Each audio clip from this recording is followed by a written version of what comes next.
Podemos ler juntos? Vamos ler a palavra de Deus? Por isso, deixando a mentira, fale cada um a verdade com o seu próximo, porque somos membros uns dos outros. Irai-vos e não pequeis, não se ponha o sol sobre a vossa ira, nem deis lugar ao diabo. Aquele que furtava, não furte mais. Antes, trabalhe fazendo com as próprias mãos o que é bom, para que tenha com que acudir ao necessitado. Não saia da vossa boca nenhuma palavra torpe, e sim unicamente a que for boa para edificação, conforme a necessidade, e assim transmita graça aos que ouvem. E não entristeçais o Espírito de Deus, no qual fostes selados para o dia da redenção. Longe de vós toda armadura e cólera, e ira, e gritaria, e blasfêmia, e bem assim toda malícia. Antes, sede uns para com os outros benignos, compassivos, perdoando-vos uns aos outros, como também Deus em Cristo vos perdoou. Vamos orar, queridos. Senhor, muito obrigado por tudo que já aconteceu neste lugar. Obrigado porque é pela misericórdia do Senhor que nós estamos aqui, pela bondade do Senhor. E sabemos, Deus, que foi o Senhor mesmo que nos trouxe a este lugar, nesse espaço, neste auditório que reservamos como igreja para adorá-lo, para engrandecê-lo, para declarar que Tu és o Rei dos Reis, que Tu és o Senhor dos Senhores. E nós louvamos o Teu nome, nós contribuímos na Tua causa, na obra do Senhor, nós compartilhamos a comunhão com os irmãos, nós confessamos os nossos pecados, mas agora nós estamos diante da Sua palavra, palavra santa, palavra de Deus, palavra que nos faz tremer, que abala as nossas estruturas, porque somos pecadores. Certamente pecadores lavados pelo sangue do Cordeiro, mas somos pecadores, com as nossas fragilidades, com as nossas lutas. E nós pedimos que nesta tarde, o Senhor venha com seu Espírito Santo, falar conosco, soprar o seu Espírito neste lugar, nos orientar, nos aconselhar, nos ademoestar, e também fazer com que o nosso coração seja impactado pela sua palavra. Ó Deus, perdoa os nossos pecados, Senhor. Nós estamos diante do livro santo do Senhor, estamos diante da sua presença, presença inacessível, indizível, presença poderosa, grandiosa. Senhor, derrama a sua Shekinah neste lugar, e vem sobre nós, que eu seja tão somente um canal, uma boca, um instrumento, e que o Senhor fale com a sua igreja aquilo que está na sua palavra, em nome de Jesus, Pai. Lava as minhas mãos, o meu coração, a minha mente, na sua presença, em nome de Jesus, amém.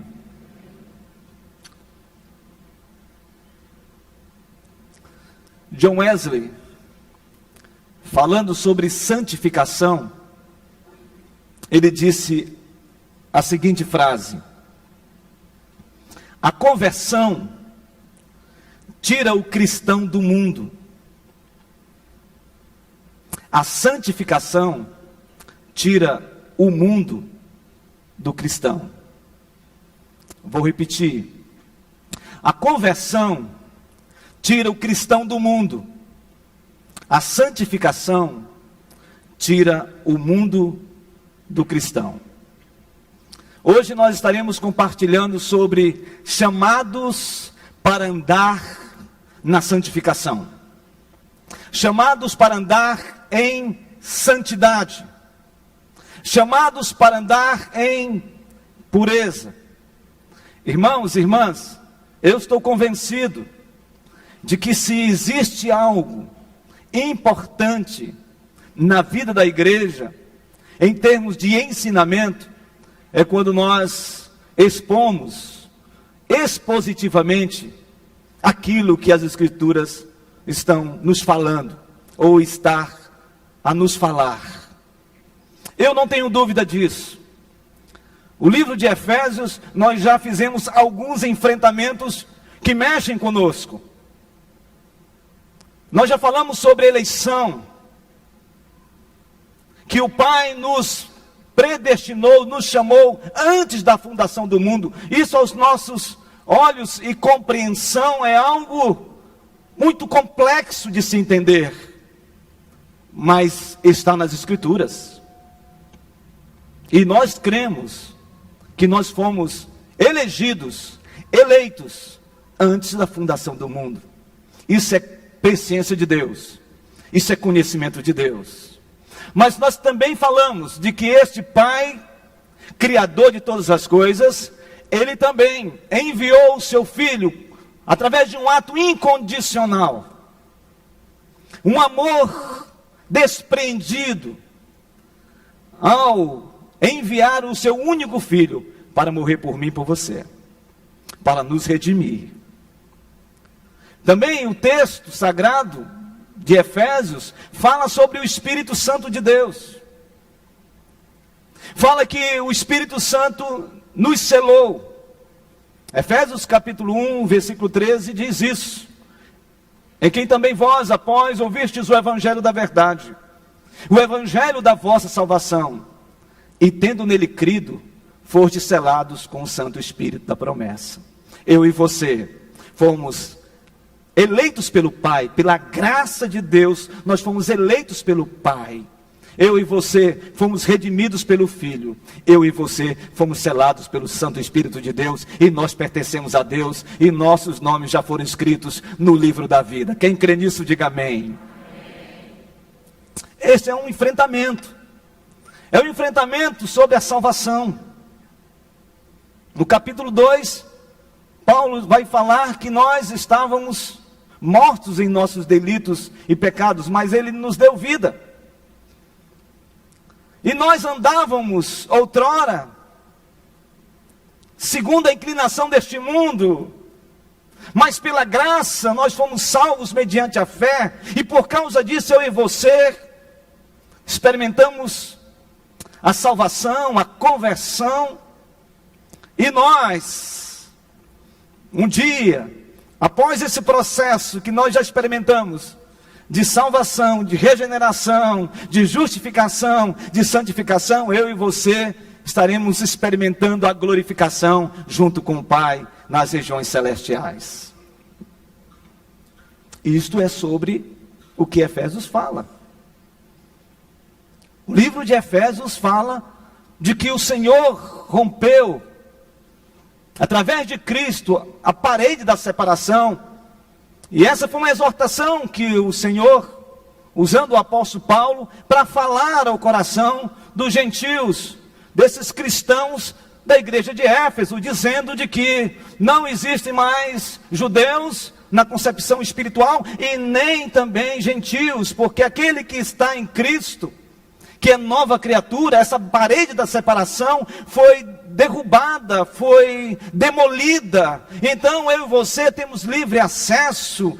O véu já se rasgou de cima a baixo. Nós temos esse livre acesso ao Senhor, e por causa disso, agora nós somos um só corpo, e Cristo é a cabeça, e nós agora somos a igreja. Não tem mais nem judeu nem gentil, agora tem uma igreja lavada pelo sangue do Cordeiro.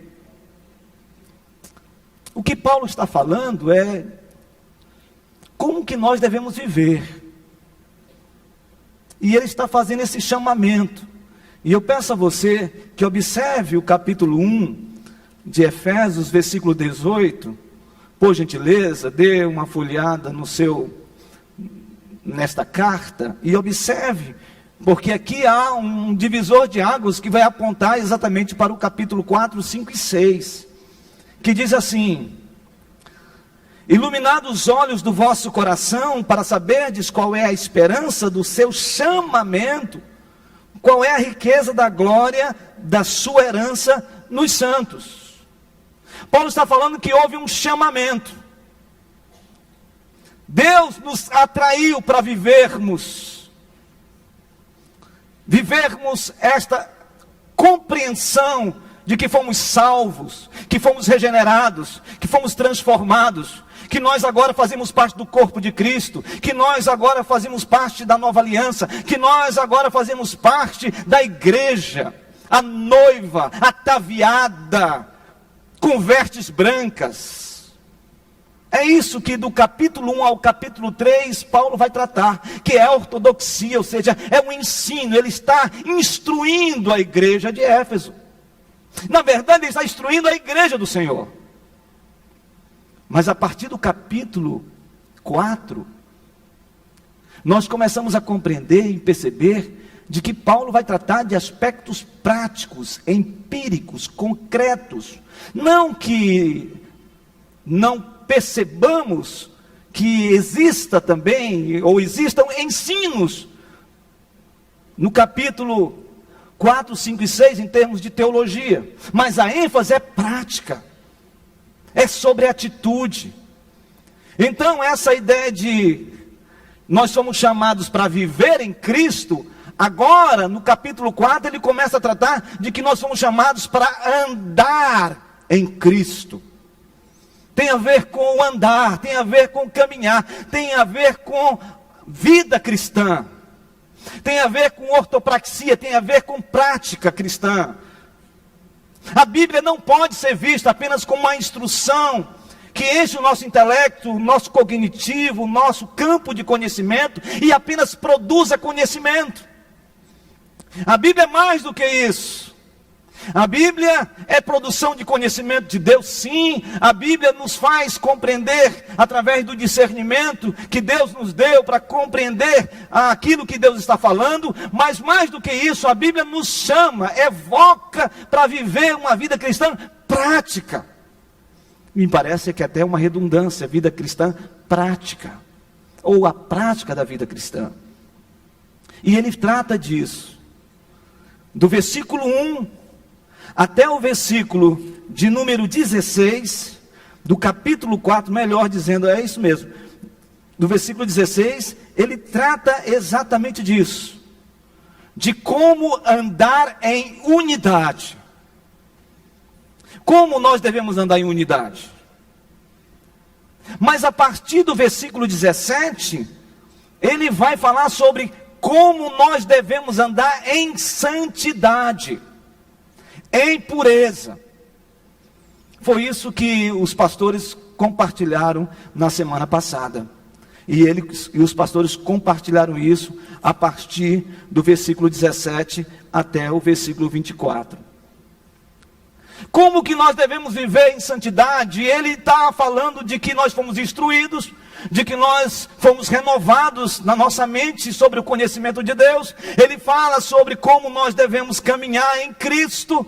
Mas ele fala algo importante no versículo de número 22, que me chama a atenção, quando ele fala no capítulo 4, no sentido de que quanto ao trato passado, vos despojeis do velho homem que se corrompe segundo as concupiscências do engano.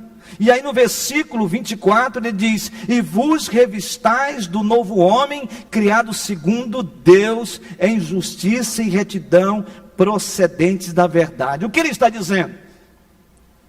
Que se nós já somos de Cristo, nós não temos mais que viver ainda com as vestes antigas, as vestes de morte, a velha natureza, a natureza caída, implacável, que nos levava à morte e morte eterna.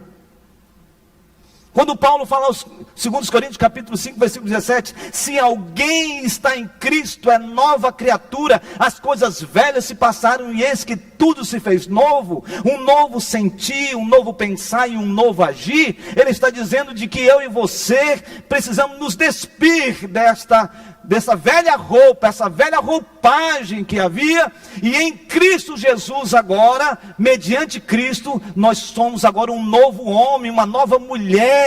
Nós somos agora, irmãos e irmãs, alguém que tem vestiduras limpas, vestiduras brancas, no sentido de purificação. A morte eterna não está mais sobre nossas vidas. Em Cristo nós temos a vida eterna, e portanto as nossas vestiduras agora são alvas. As nossas vestiduras agora são vestiduras não mais de morte, mas sim vestiduras de vida. Você crê nisso?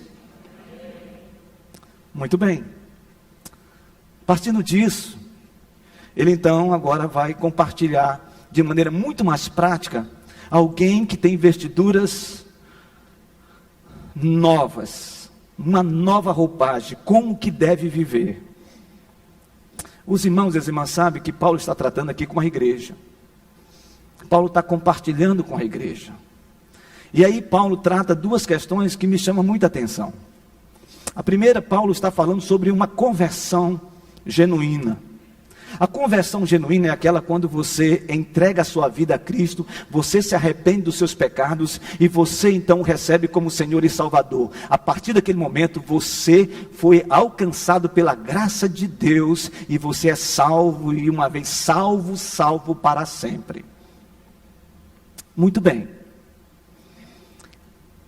Paulo agora não vai tratar dessa conversão para o ato da salvação.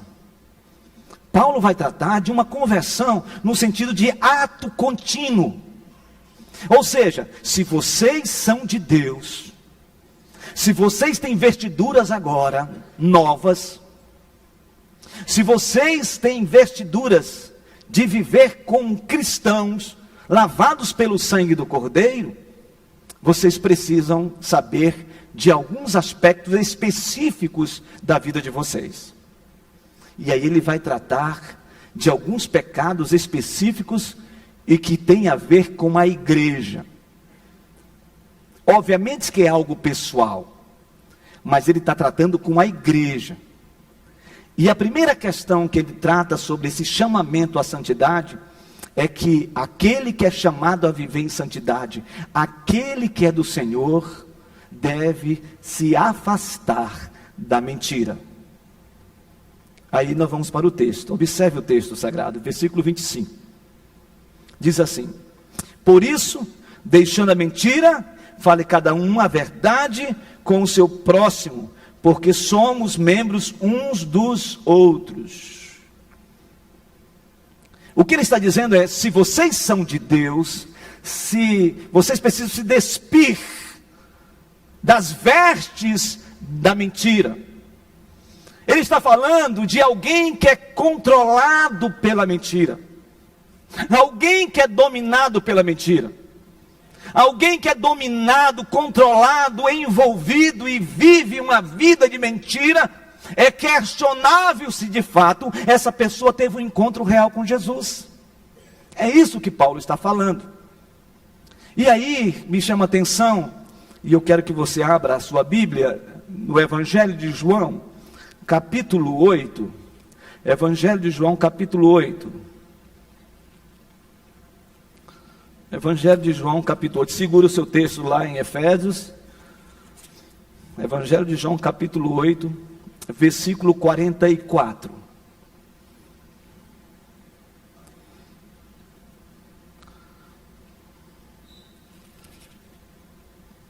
Jesus está falando sobre a sua missão e sua autoridade, compartilhando com os discípulos e compartilhando com aqueles que estavam, que circundavam, que faziam parte dessa circunscrição de relacionamento e de palavra de Jesus.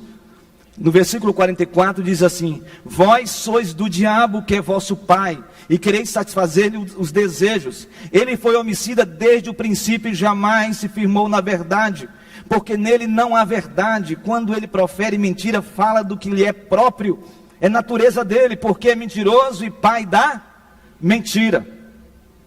Aqui há um apontamento claro de que uma pessoa convertida, transformada, não é uma pessoa que é controlada pela mentira, dominada pela mentira, que a sua vida é uma mentira, que ele está totalmente sobre esse domínio, ou sob esse domínio. Ele está dizendo de que quem vive assim são pessoas que estão subjugadas pelas forças do mal. Eu não estou dizendo que um crente no Senhor Jesus não tem suas lutas nesta área. O que eu estou dizendo é de que aqueles que são dominados completamente, controlados completamente pela mentira, essas pessoas estão sob o tacão do inferno e do diabo. É isso que o texto está dizendo. E aí, no capítulo 8, ainda no versículo 32, nos chama a atenção a expressão de Jesus. Ainda no Evangelho de João, capítulo 8, versículo 32. Observe, vamos ler juntos? E conhecereis a verdade, e a verdade vos libertará. Então, muitas vezes, quando a gente está no campo da teologia, da guerra espiritual e da batalha espiritual, muitas vezes tem na nossa mente de que quando nós falamos disso, nós estamos dizendo de que há uma batalha entre Deus e Satanás. Queridos irmãos e irmãs, não existe mais essa batalha. O inimigo já foi vencido. O Senhor é todo poderoso. Ele não tem poder sobre o domínio de Deus. Deus é o soberano Senhor de todas as coisas. Ele está no controle de todas as coisas. E o inimigo já foi vencido. E por causa disso, nós venceremos também em nome de Jesus. Então, qual é a grande questão da batalha espiritual? A grande questão está entre verdade e mentira. A grande questão está se eu ando em verdade ou se eu tenho uma vida de mentira. Esta é a batalha. Essa batalha se dá no campo da mente. Esse é o enfrentamento. Essa é a luta. Sabe, irmãos, estamos vivendo um tempo muito parecido com o tempo do apóstolo Paulo em termos de igreja. Nós estamos prestes a passamos por mais um processo de eleição municipal. Os irmãos e as irmãs sabem que nós não somos uma igreja que usa a retórica para falar sobre política partidária. Nós não falamos sobre isso. Nós temos consciência que somos seres políticos, e a palavra política vem de um termo polis, termo grego. Ou seja, eu e você somos envolvidos com essa realidade, com a cidade. Somos agentes chamados para sermos agentes de transformação. Temos que ter nossa compreensão moral, ética, onde nós estamos inseridos.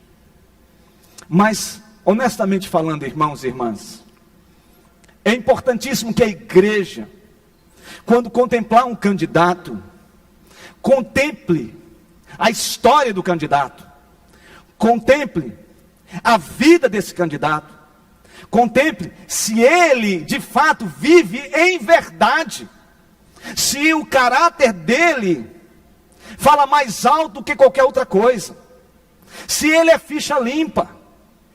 Irmãos e irmãs, uma igreja que vive a verdade precisa fazer este enfrentamento. Esta igreja jamais e certamente nunca aceitará que um político suba aqui neste lugar para fazer política. Porque esse lugar é um lugar santo. É um lugar da proclamação da palavra de Deus. É um lugar da voz profética. É um lugar da denúncia contra a injustiça. Esta igreja é uma igreja que preza por esse espaço, para ser um espaço de proclamação e de ensino das Escrituras, para a igreja ser uma igreja profética e ser um agente de transformação no mundo e na cidade de Manaus. Então é importante que homens e mulheres de Deus, de bem, que têm um chamamento para ser um agente de transformação na área política dessa igreja, viva assim e se posicione. Mas neste lugar, nesse espaço, nós jamais trataremos sobre política partidária. Esta é a visão desse conselho, esta é a visão dessa igreja, e assim será para a glória de Deus.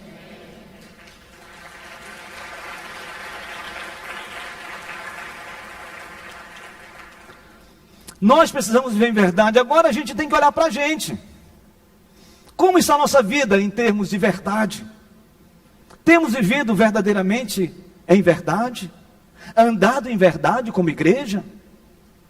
Saiba de uma coisa, meu irmão, minha irmã, se você tem uma luta nesta área, creia que Deus tem todo o poder de tirar esse tacão do inferno sobre a sua vida, e você nunca mais viva uma vida hipócrita, uma vida onde as pessoas olham para você e observam você ser alguém, mas nos recônditos da sua alma, nos porões da sua existência, você vive nos antros da mentira.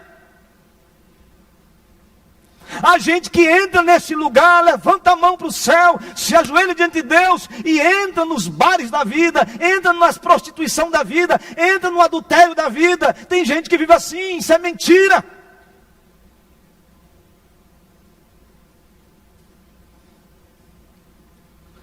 Deus está dando uma oportunidade para mim e para você hoje, para vivermos em verdade. Segundo, Paulo vai tratar de um outro assunto que me chama a atenção. Voltemos para o texto, por gentileza. Capítulo 4, versículo 26. Paulo vai tratar sobre a ira. A ira. Melhor ainda, no versículo ainda 25, ele diz assim: deixe a mentira, fale cada um a verdade com o seu próximo, porque somos membros uns dos outros. Então, nós como comunidade precisamos viver em unidade. Aí ele vem e trata do outro assunto. Tire também as vestimentas da ira injusta. Ele diz assim: irai-vos e não pequeis. Não se ponha o sol sobre a vossa ira, nem deis lugar ao diabo. Irmãos, você ouviu falar sobre ira justa. É porque de fato existe a ira justa e a ira injusta. Paulo aqui, ele está sendo intenso, e na língua original é muito enfático. Ele diz: irai-vos, irai-vos. Ele está dizendo de que nós precisamos de alguma maneira também ter esse senso. E a ideia de irar-se aqui é a ideia de inconformidade, de indignação. Irmãos e irmãs, se nós não nos indignarmos mais com o pecado, se nós não tivermos um sentimento de inconformação contra o pecado, alguma coisa está errada. Se nós estamos vivendo uma vida de pecado e nos acostumamos com ele de tal maneira que não há mais indignação, não há mais um sentimento de revolta contra isso, irmãos, alguma coisa está acontecendo conosco. Sabe, quando nós pecamos e sentimos que pecamos, a gente começa a sentir um tremor, a gente clama, a gente ora, a gente pede a Deus misericórdia, a gente tem um conflito interno. Essa inquietude tem que ser transformada numa santa ira, ou numa ira santa de indignação, de não se conformar com esse estado de decretação do pecado sobre nós. Irai-vos. Quando Moisés desce do Monte Sinai, ele encontra o povo dançando de maneira licenciosa diante de um bezerro de ouro. A Bíblia diz que ele fica irado, indignado com aquilo. Há uma indignação dentro de Moisés. Quando Jesus Cristo entra no templo e vê os vendilhões, vê aqueles comerciantes ali vendendo, sendo os cambistas trocando dinheiro, fazendo troca também de animais dentro do templo, a Bíblia diz que Jesus se revolta com aquilo. Há uma ira justa no coração de Jesus. Será, irmãos, que nós não nos indignamos, não sobe em nós a ira de sabermos que somos um dos estados campeões mesmo na área da pedofilia? Isso não nos revolta? Isso não nos causa indignação? Não nos cause indignação em sabermos que muitos irmãos nossos, das nossas congregações, seja da cidade, seja do interior, perderam seu emprego, os seus empregos, e hoje estão esperando de nós uma cesta básica, para que eles possam passar 15 dias comendo. A propósito, se a gente está falando de prática, eu quero fazer um desafio para a igreja hoje aqui. A nossa igreja central, quando nós falamos sobre levantamento de alimento para fazer a cesta do amor, irmãos, há um movimento, há uma confluência de forças para fazer isso. Querido irmão e irmã, domingo que vem, junta diaconal está aqui. Ninguém está sabendo disso. Veio no meu coração e na minha mente. E às vezes eu sou meio doido. Mas se Deus está gerando no meu coração essa indignação, esse sentimento, com certeza Deus está tocando em você. Domingo que vem, a junta diaconal vai estar lá na porta do Pedras Vivas, com uma caixa enorme. E nós vamos trazer alimentos para abençoar os nossos irmãos desempregados que precisam do nosso socorro, do nosso amor, do nosso carinho. Então, domingo que vem, o que vai acontecer aqui é óleo, é arroz, é feijão, macarrão, farinha, é tudo aquilo que você sabe que alguém precisa. E se quiser trazer um jabá também vai. Entendeu? Irmãos que são mais cheios de bênçãos maravilhosas, empresários, vamos fazer um grande movimento. Pelo menos durante 2, 3 meses, a gente possa assistir os nossos irmãos que estão passando privações na área de comida.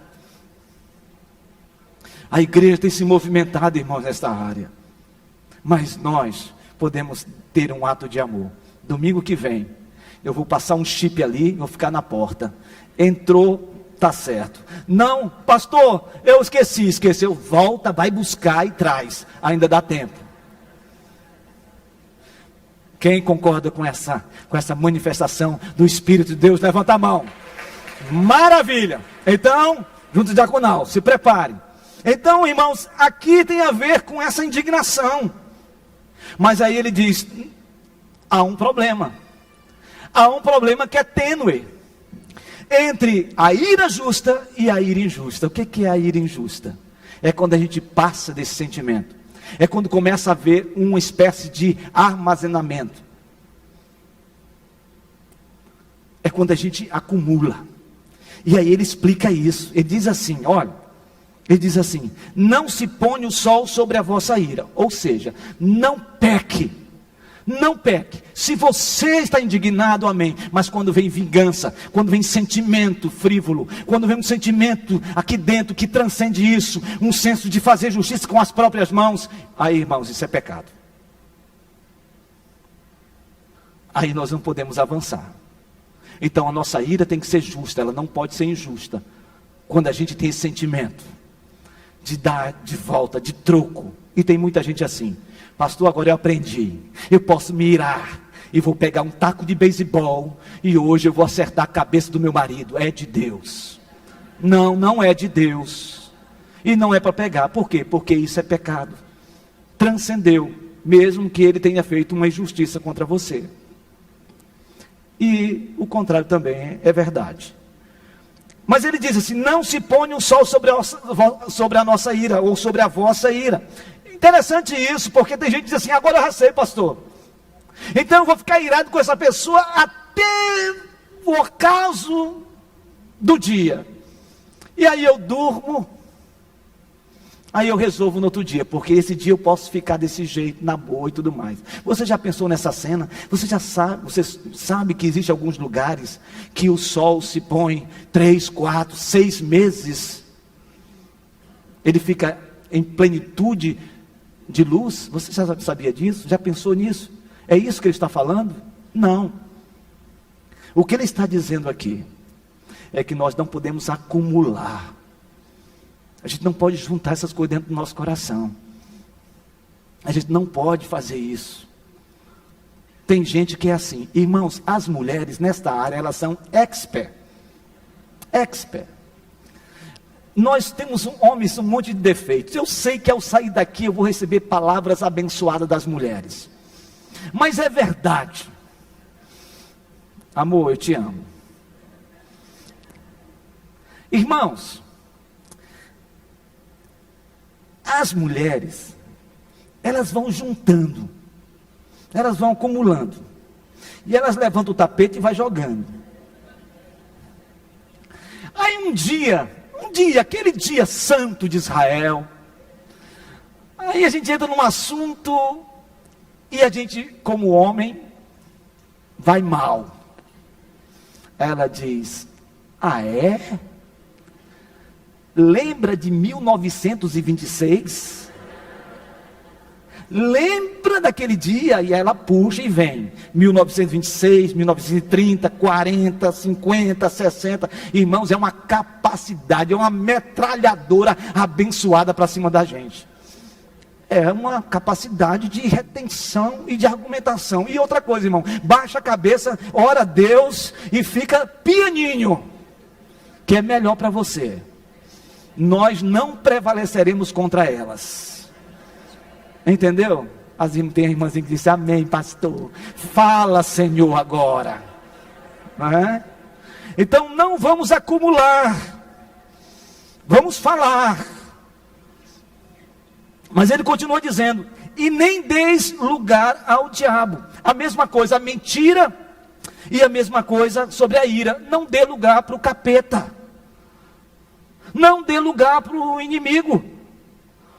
Tem gente que nem percebe que está sendo instrumento do capeta, do cadeirudo, do chifrudo, do que for. Tem gente que parece que nem percebe. Não, pastor, é comigo mesmo, eu sou assim desse jeito. Eu preciso colocar tudo para fora, porque depois que eu terminar tudo que eu senti aqui dentro, eu ponho tudo para fora, aí eu fico manso. Mas não percebe o que fez com o irmão. Tem gente que fala tantos impropérios para tantos irmãos, e não percebe uma coisa. Não percebe que aquele irmão vai dormir e vai levar toda aquela carga de lutas que você falou, que você disse para ele. Você pode estar leve, livre e solto, mas já pensou no outro? Como o outro vai estar? Tire as suas vestes da ira injusta. E aí o versículo 29, versículo 28, aquele que furtava, não furte mais. Eu não quero discutir aqui a questão forense desse texto, questão jurídica. Eu sou leigo nesta área, mas aqui nós temos vários advogados, juízes, e há uma diferença entre roubar e furtar. Furtar é quando você subtrai algo de alguém sem violência. Roubar é quando alguém faz isso, subtrai algo com violência. Estou certo, Ricardo? Obrigado. Mas o texto aqui serve tanto para quem furta como para quem rouba. Não é para furtar. Furtar aqui significa: não pegue algo que não seja seu. Não pegue algo indevidamente que não é seu. O que é seu é fruto do seu trabalho, da sua atividade. Mas não furte. Pastor, colar é problema? É. Por quê? Porque você está tomando conhecimento de algo que não é, que você não tem esse conhecimento, ou você não reteve o conhecimento na hora da prova. Então, quando você está colando, você está subtraindo algo que você não reteve na sua mente, no seu coração. Pastor, então vou ficar com zero. Vai mesmo. Empresário, garrafa de 100 ml, vou colocar 80. Isso é roubo. Isso é furto. Tudo aquilo que nós fazemos e tiramos de alguém, ou tiramos proveito, defraudamos alguém, está dentro dessa complexidade que Paulo está falando. Quando eu retenho o dízimo, quando eu deixo de entregar o dízimo, irmãos, desculpe, eu estou falando aqui o que a Bíblia está dizendo, e a Bíblia ainda é mais clara ainda: quem não entrega o dízimo está roubando de Deus.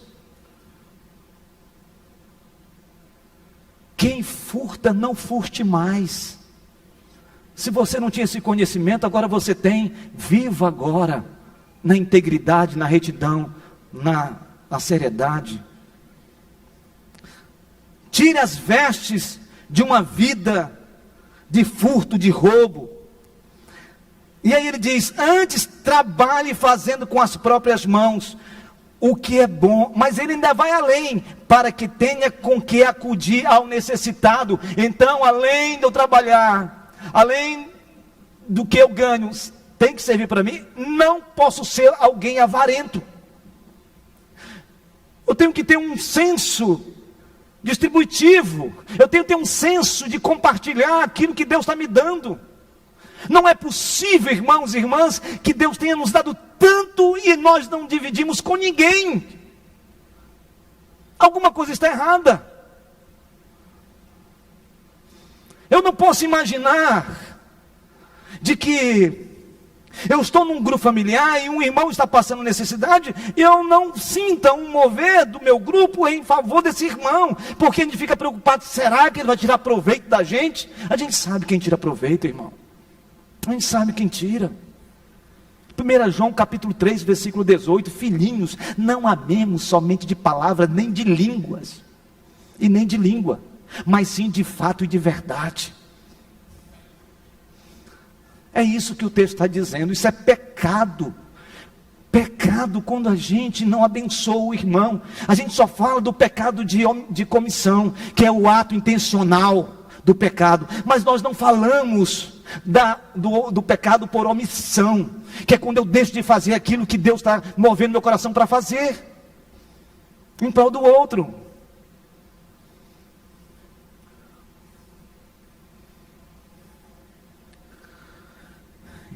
E aí então ele entra no versículo 29 dizendo: não saia da vossa boca nenhuma palavra torpe, e sim unicamente o que é boa para edificação conforme a necessidade, e sim transmita graça aos que ouvem.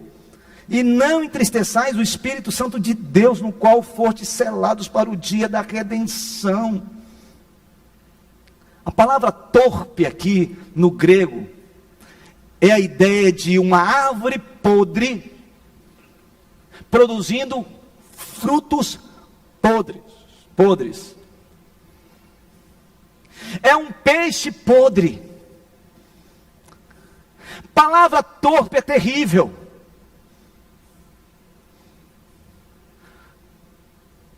Boca suja.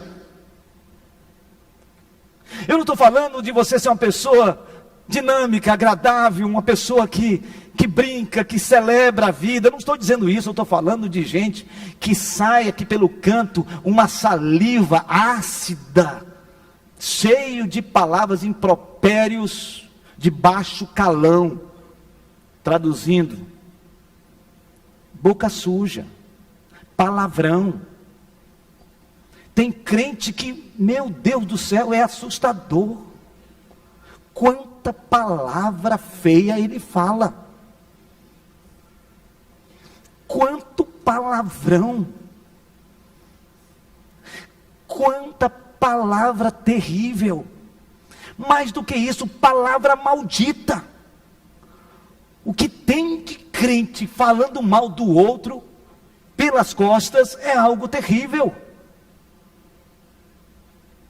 E ainda diz assim: pastor Francisco, eu quero conversar com o senhor para falar algo, mas entenda, eu não estou falando do irmão, eu estou apenas acrescentando algo, uma crítica construtiva. Aí ele vem, quando eu termino, eu digo: meu Deus do céu, eu estou apenas fazendo uma observação. Irmão, irmã, Se você sabe de algo, vá ao seu irmão e ministre no coração dele. Se ele não ouvir você, chame outra pessoa e vai ministrar na vida dele. Se não, aí, irmãos, pode pegar o taco de beisebol, porque não vai funcionar de jeito nenhum. Mas esse é o nosso ato cristão. E aí ele diz algo sobre esse assunto: a minha palavra não tem que ser podre nem suja, e sim unicamente boa para edificação. Uma palavra boa, uma palavra linda. Olha que coisa bonita é quando a gente fala algo lindo, bonito para uma pessoa. Sabe, tem gente que fechou, involucrou-se, calacrou-se, não fala mais nada a respeito do outro, porque sempre tem na cabeça assim: se eu falar ele vai ficar todo inchado, então eu não vou falar nada não, para ele não ficar meio soberbo, altivo. Que é isso? Ao contrário, é com ele isso.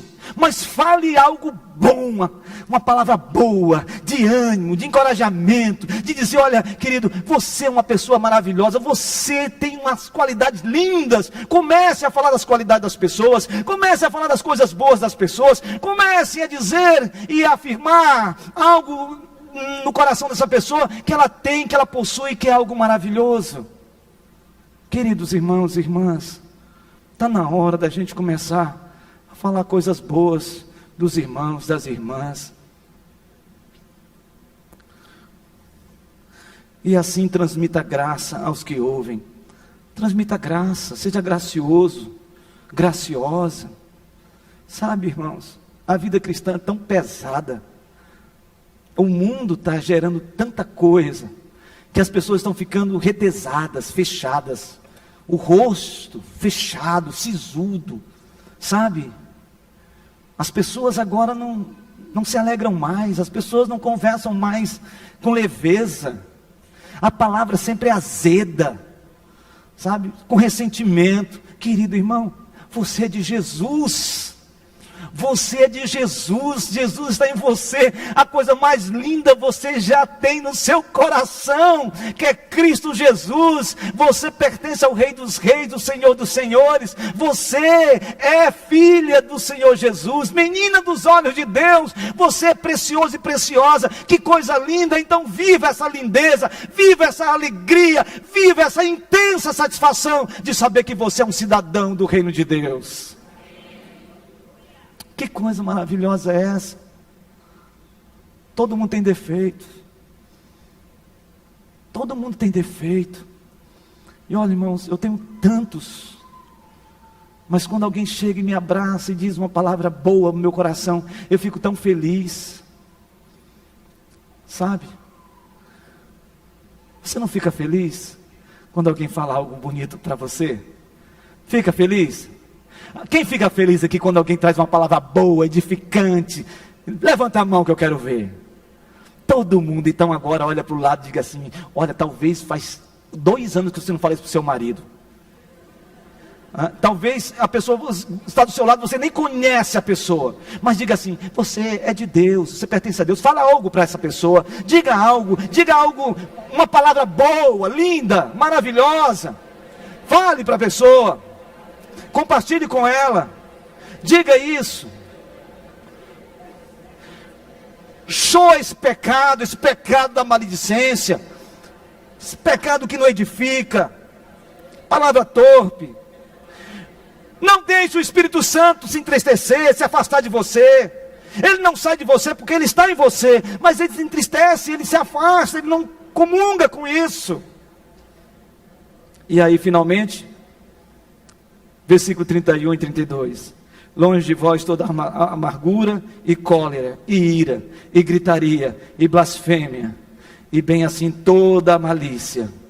Em outras palavras, longe de vós todo ressentimento, toda fúria temporária, rancor e furor. Longe de vós toda hostilidade, longe de vós toda dureza de coração, longe de vós a gritaria. Tem gente que grita, tem gente que fica gritando: não, eu sou assim mesmo, pastor, e fica falando. Irmão, calma, baixa a voz. Tem gente assim. Tem gente que diz, não pastor, meu temperamento que é assim. Irmão, se converte o seu temperamento em nome de Jesus. Melhora esse negócio. Não é?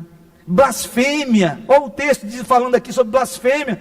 Falar mal do outro, especialmente pelas costas. Para de falar do outro, para de falar pelas costas. Para de falar de pastor, para de falar de presbítero, para de falar de líder de grupo familiar, para de falar do irmão, para de falar da sua esposa, para de falar do seu esposo, para de falar do seu filho, falar mal em relação a tudo isso. Pare!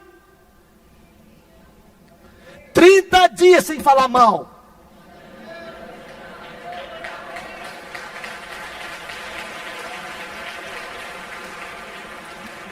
Dias, eu duvido, mas a nossa oração é forte hoje. Malícia, pare de desejar mal para o outro, irmãos. Tem gente que é agoureiro, gosta de desejar mal, tramar mal. Tem gente que tem uma capacidade de engendrar, ele faz o mal, mas se esconde que ninguém vê. Como foi isso? Quem foi? Não sei o quê. É mais ou menos o que aconteceu com aquela medida lá na Câmara Federal. É mais ou menos aquilo. Entrou uma questão lá contra os criminosos de Brasília, na calada da noite, e ninguém sabe quem fez. Irmãos, tem gente assim, trama de tal jeito que a gente não sabe quem foi, de onde veio. E aí vai.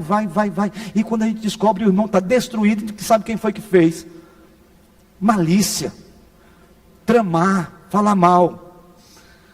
E finalmente, vamos ficar de pé, por favor, e nós vamos encerrar. No versículo 32, eu quero que você leia comigo, o capítulo 4, versículo 32. Se você quer andar em santidade, em pureza, como igreja, deixa a mentira, tenha uma indignação santa. Não furte, não roube. Não saia da vossa boca nenhuma palavra torpe, palavra podre, palavra suja. Não entristeça esse espírito que está em você por causa dessas coisas. E abandone a amargura, essa coisa da raiz de amargura lá dentro. A cólera, a ira, a gritaria, a blasfêmia e a malícia. Tire essas vestes em nome de Jesus. E aí nós podemos ler juntos. Antes, seja uns para com os outros benigno, compassivo, perdoando-vos uns aos outros, como também Deus em Cristo vos perdoou. Amém? Essa é a igreja linda, benigna, que ama, que sabe que em Cristo se tornou uma igreja abençoadora. Que nós saímos aqui com esse espírito de benignidade, de mansidão, de amor, para com a noiva que é Cristo, e para com as pessoas que se relacionam conosco, em nome de Jesus. Amém? Vamos orar. Obrigado, Senhor. Nos faça viver em santidade, nos faça nos afastar desses pecados, e nos faça andar como o Senhor deseja que andemos, como peregrinos nessa terra, mas vivendo para a glória do seu nome. Obrigado pela igreja do Senhor. Obrigado porque as portas do inferno jamais prevalecerão contra a igreja do Senhor. Obrigado porque nós somos do Senhor, e nós vamos viver para o Senhor e para a glória do Senhor, em nome de Jesus. Amém, amém e amém.